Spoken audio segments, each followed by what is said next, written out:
Hello friends, today we are going to discuss about the central limit theorem. Central limit theorem has got one of the widest applications in data science and statistics, and it has got the applications in terms of confidence interval hypothesis testing that we are going to see in the later stage. So let me start with the definition first. What is central limit theorem? Okay, so so central limit theorem states that sampling distribution of the sample mean of population follows a normal distribution curve with mean mu and standard deviation sigma divided by root over n, irrespective of the shape of population distribution if sample size is sufficiently large. Okay, so I will try to explain you this theorem with the help of a very interesting practical example. So let us take an example of a college in which there are 1,000 students. College having 1,000 students, and we know the data of IQ level of the students. So we have got the data of the IQ level of all the students, and we have plotted the data on the XY axis. Suppose the plot comes somewhat like this. This is the IQ. This is the frequency distribution curve. This is the frequency.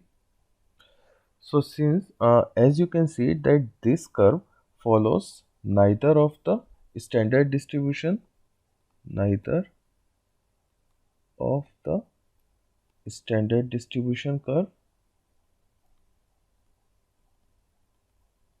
distribution. What do you mean by this? This means that we don't know the type of the distribution curve. I mean, this is neither uniform nor normal, nor this is binomial or Poisson. Okay, so after getting this data, now we have decided to draw the sample distribution curve. Since this is the population distribution curve, this is the population distribution curve. This one is the population distribution curve.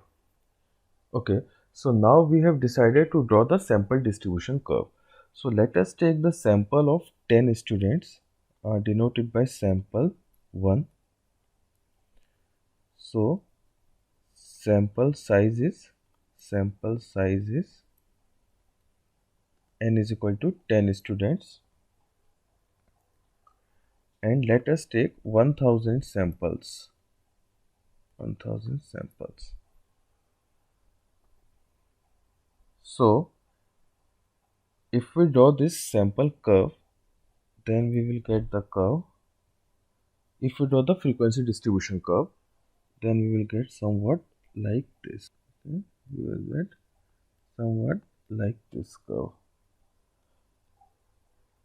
And if we draw the line diagram of this curve, so this would be somewhat like this. Okay. So let us take another case where we draw the sample 2. This is the sample mean. This is the sample distribution curve of sample mean.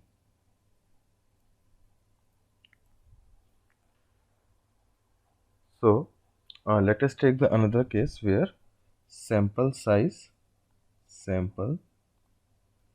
is 20, or let's say it is 30, and we again draw the 1000 samples. So we draw the frequency distribution curve again.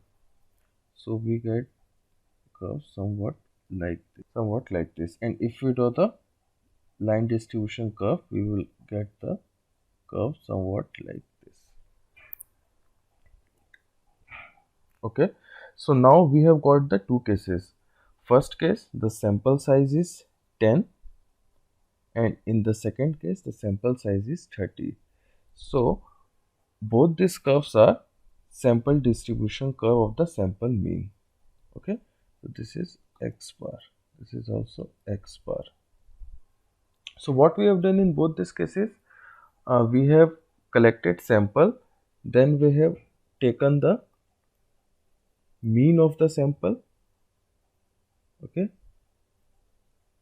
so we have collected 1000 samples, so there must be 1000 mean,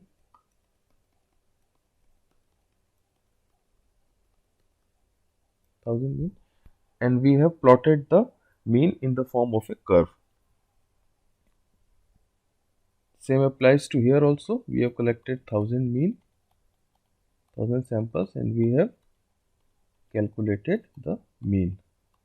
Only difference in this case is the, while in first case sample size is 10, in second case sample size is 30. Okay, so now you can see from both these curves that as we increase the sample size from 10 to 30, our curve approaches the normal distribution curve. So this is normal distribution curve. Okay, and now you can also see that as we increase the sample size, the spread of the curve decreases. See, for example, spread in the first case is A and spread in the second case is B. Then we can very well infer from the diagram that A is greater than B. Why this is the case? This is case because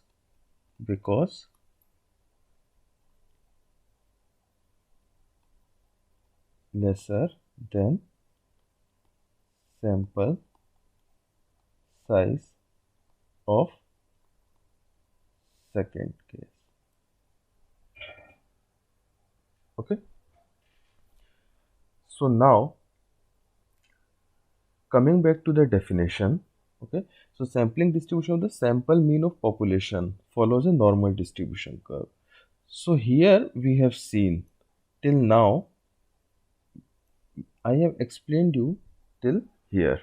Okay, so now we have to understand the concept of mean and standard deviation. These two concepts I have explained you in the previous class. So now once we know the sampling distribution curve, we can write down the equation to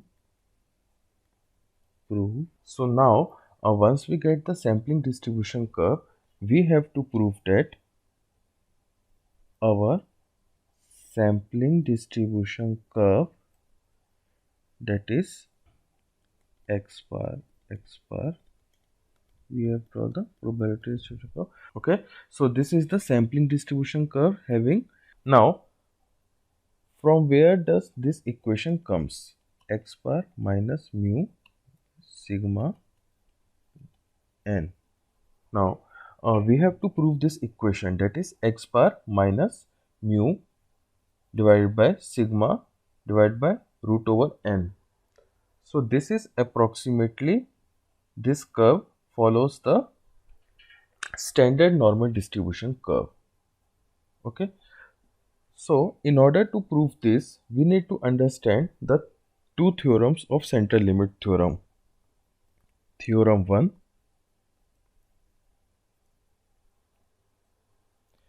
it states that mean of the sample mean is equal to the mean of the population,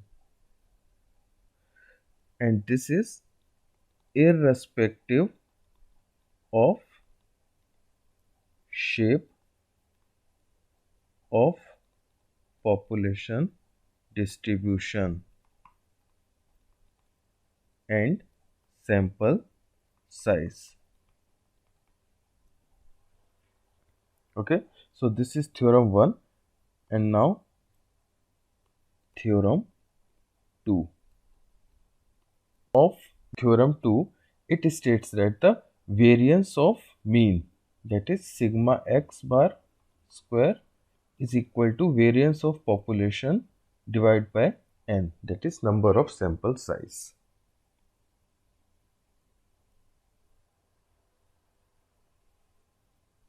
Okay, so since this is the sampling distribution curve which we have seen, this curve, and now what is the mean of this curve? Mean is mu p, that is mean of population, and what is the variance of this curve? It is equal to the sigma square divided by n. Okay, so from these two equations we can very well infer the z statistic.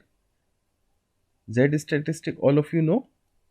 We have also discussed about the z statistics in my other lectures. Z statistics is x minus mu divided by sigma, this is x n 0 1. So if we put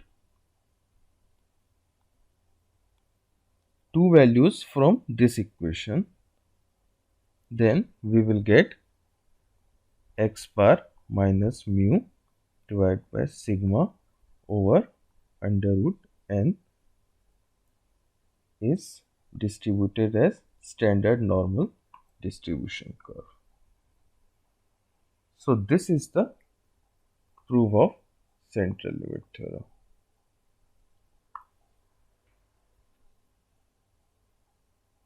Okay, so we will come back to the definition again, that is sampling distribution of the sample mean of population follows a normal distribution with mean mu and standard deviation sigma divided by root over n, irrespective of the shape of population distribution if sample size is sufficiently large. Okay, so this central limit theorem does not depend upon the shape of population distribution, whether the population distribution is uniform or binomial or Poisson or gamma or any other distribution, if the sample size is sufficiently large. What do you mean by sufficiently large? In statistics, we assume that if the sample size n is greater than 30, then the sample size is sufficiently large.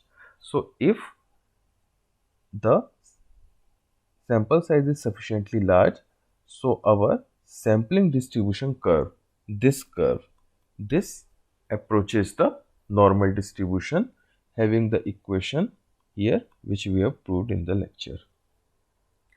Okay, so in the next class we will try to see some practical real life examples and then continue with the applications of central limit theorem. Okay, thank you so much.